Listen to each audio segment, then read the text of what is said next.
Hi friends, it's Chris, and on this video, I want to show you guys the different materials that I plan to use for this coming Inktober. And yes, I plan to participate in this year's Inktober, and I plan to attack it in such a way that I will refrain myself from burning out, and at the same time I want to come up with art that I'll actually learn a lot from and just be happy with the outputs of. So let's get started. By the way, my easel, which as you could see here, still has one of the art pieces of my good friend Ireton and his dog Peanut.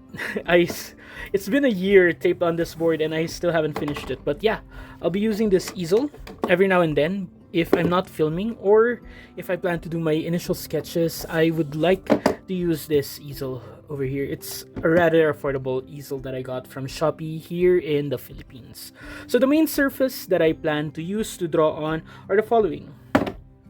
No surprise here. A standard, the Strathmore Tone Tan, because I like this paper and it contains a good amount of drawings, random drawings that I have had before.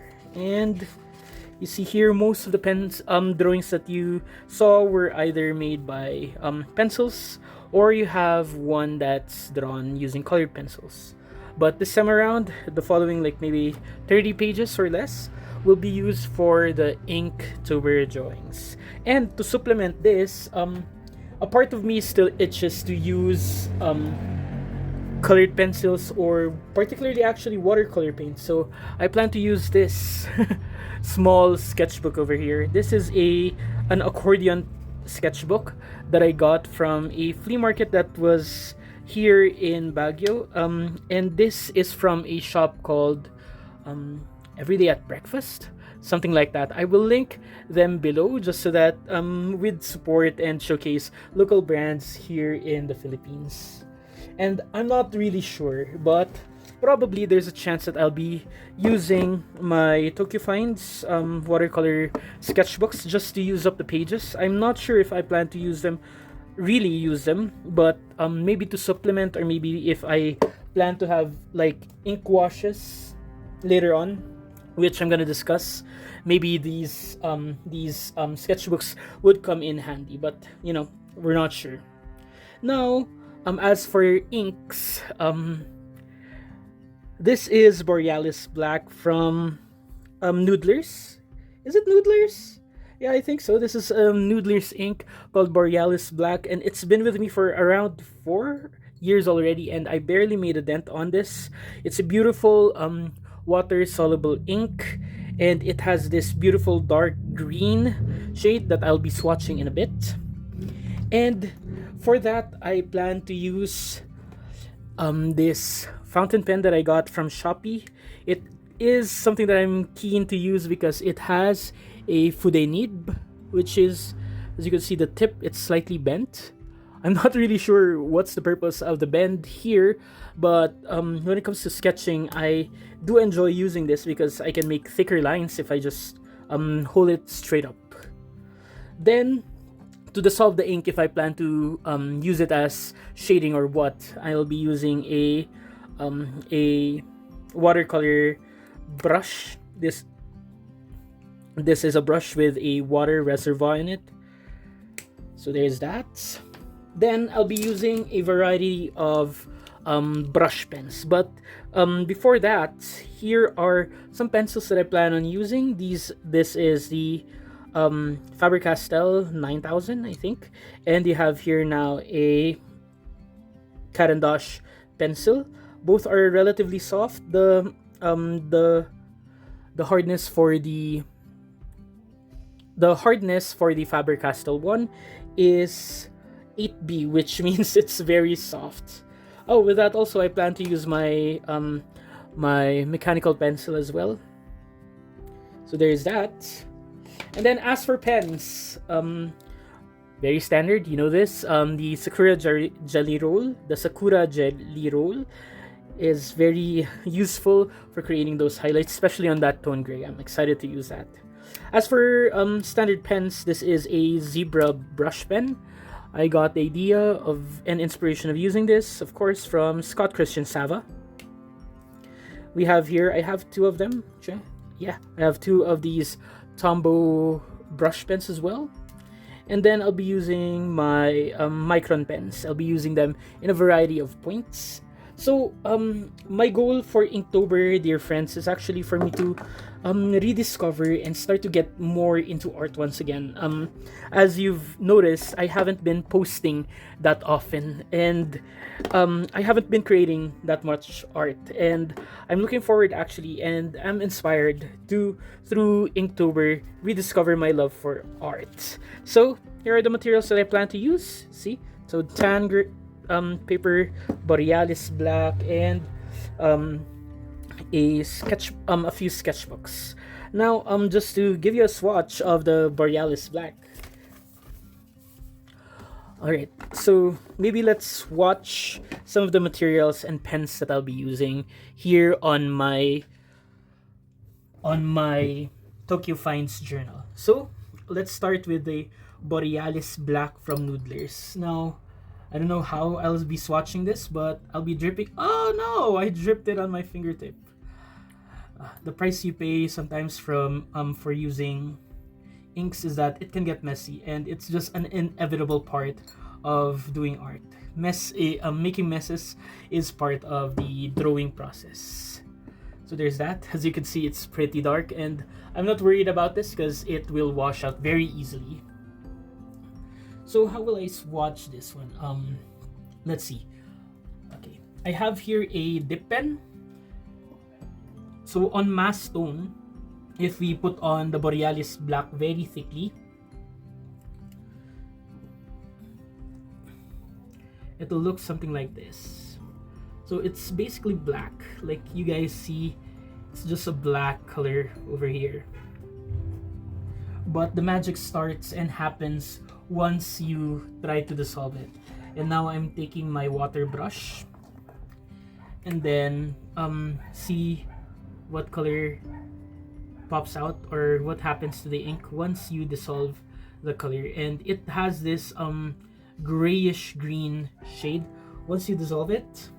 So there's that. Maybe I can dip it here and showcase to you how it looks on a thicker swatch. So that is Borealis black. It's a really deep gray with greenish undertones basically.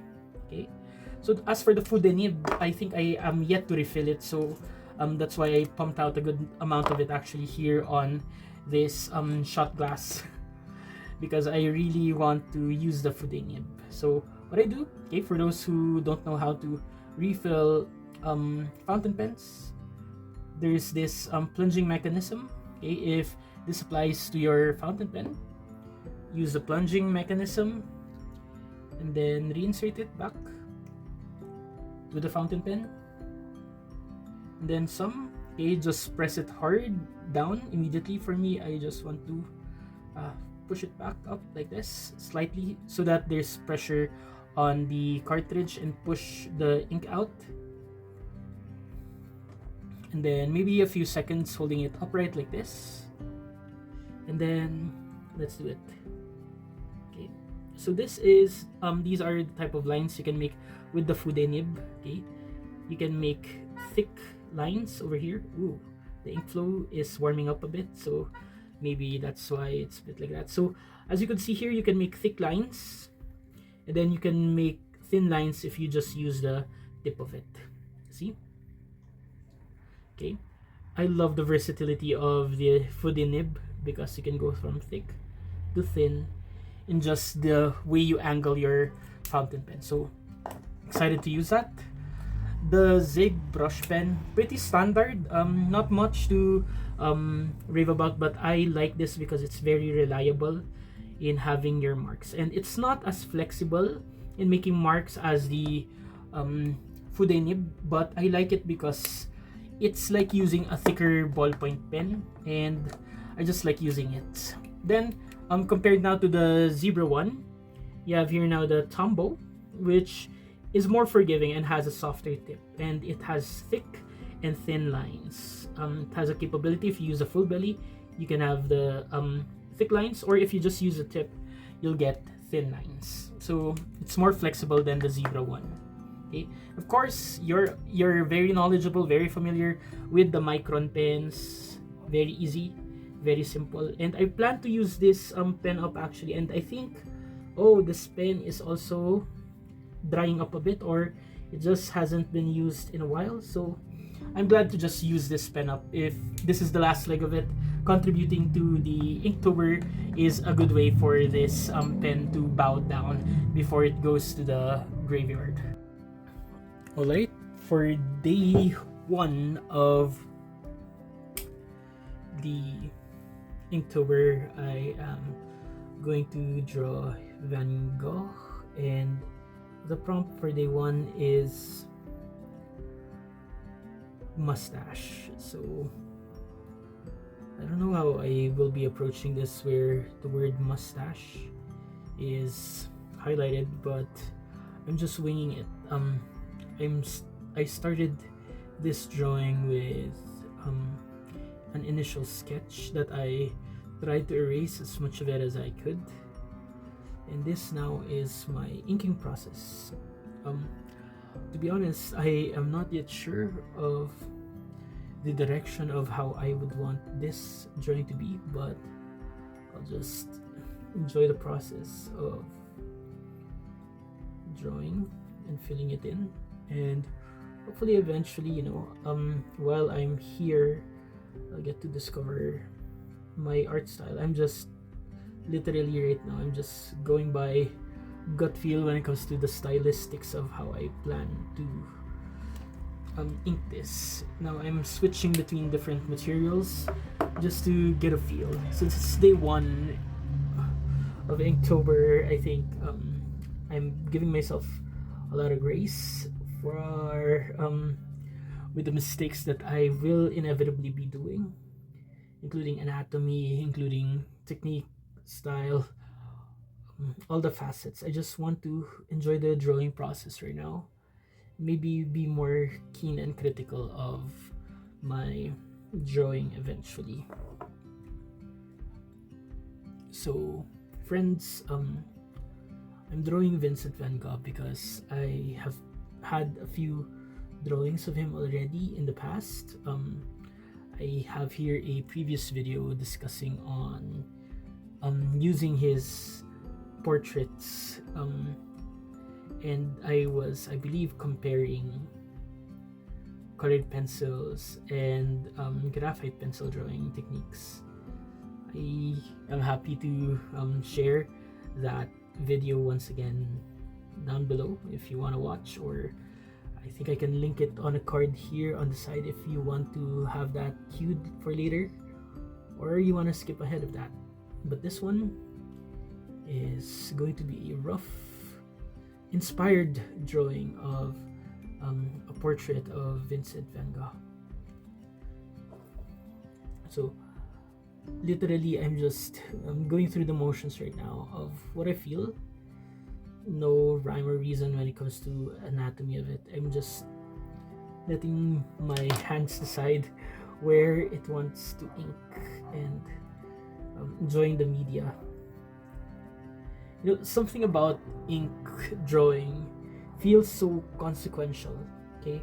And what I mean by that is that it's permanent. Once you place a mark there already, there's no turning back. You just have to stick by where you placed your mark on. And that's one thing about inking that I, honestly speaking, am kind of afraid of, because it's like, yo, you put it here already, bro, so there's no turning back. You just have to commit, and that's what I'm doing right now while inking. I mean, of course, I have my guidelines when it comes to my sketches, but it still feels different when you have already the ink that you can no longer erase or draw over.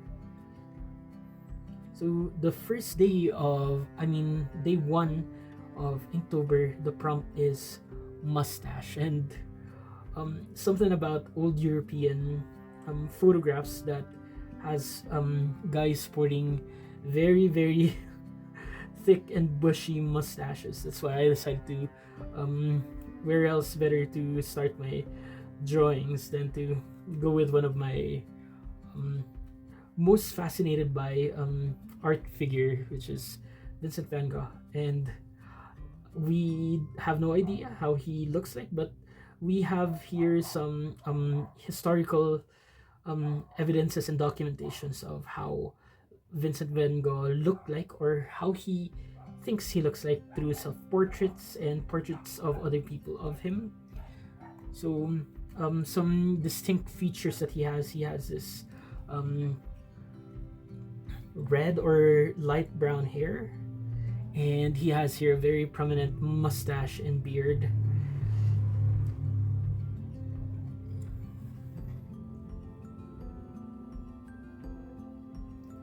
So right now, using the foodie nib, I am just mapping out where I had my marks on. I think I'm almost done. I am not sure if I plan to smudge or, I'll probably wet or have some shading using the foodie nib. So what is this?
I think I'm done.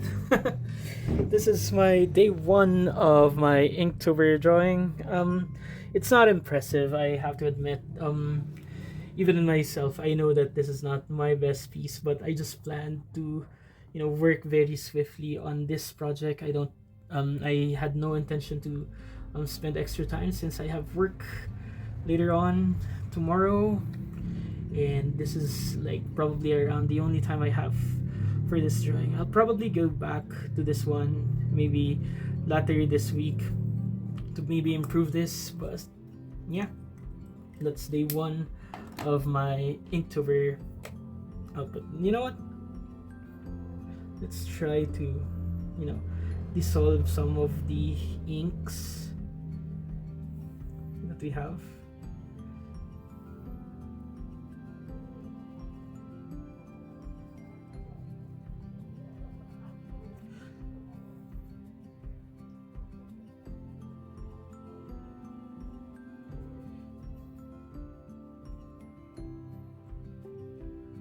Wow. On second thought, give me a few more minutes with this piece. I actually like the movement of the ink once you try to wet it. And have I told you guys that I primarily work with wet mediums, particularly watercolors? In case you didn't know, I really do like using watercolors, and dissolving the inks right now gives sort of a familiarity. so I like that.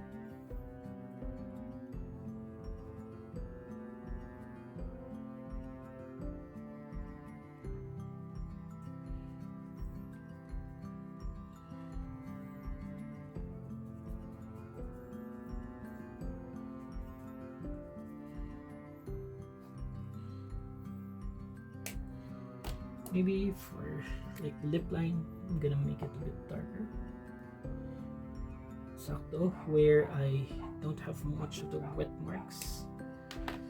Then probably later on when it dries, I'm going to use some of the jelly roll to have some highlights. But here we go. That's day 1 of my Inktober drawing featuring mustache. You know what? Let's label it.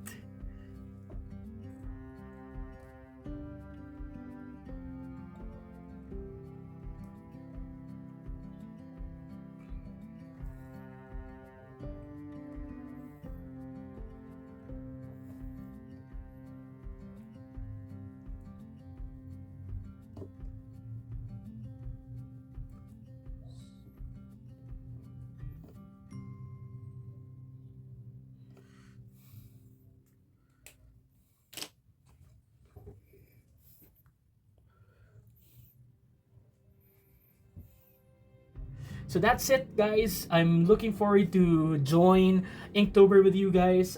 Let me know if you're participating for this year. Any artists can actually join in. This is not like sort of a exclusive deal. There's just a list of prompts that's there, and day 1 is mustache. And I plan to post videos of my various artworks probably per week. So every week I'll be uploading 7 quick sketches. Maybe I'll just have a quick time lapse of what I'll do or how I'll be showcasing the different drawings. I don't know. We'll see. I'm just winging it at this point because I'm trying to get back into content creation as well. So I hope you bear with me. And guys, I'm sweating bullets right now because I'm a bit nervous of filming myself once again after years, basically a few years of not creating content. So I hope you stick around, and I'll see you guys on the next video. I wish you all the love, and as always, peace.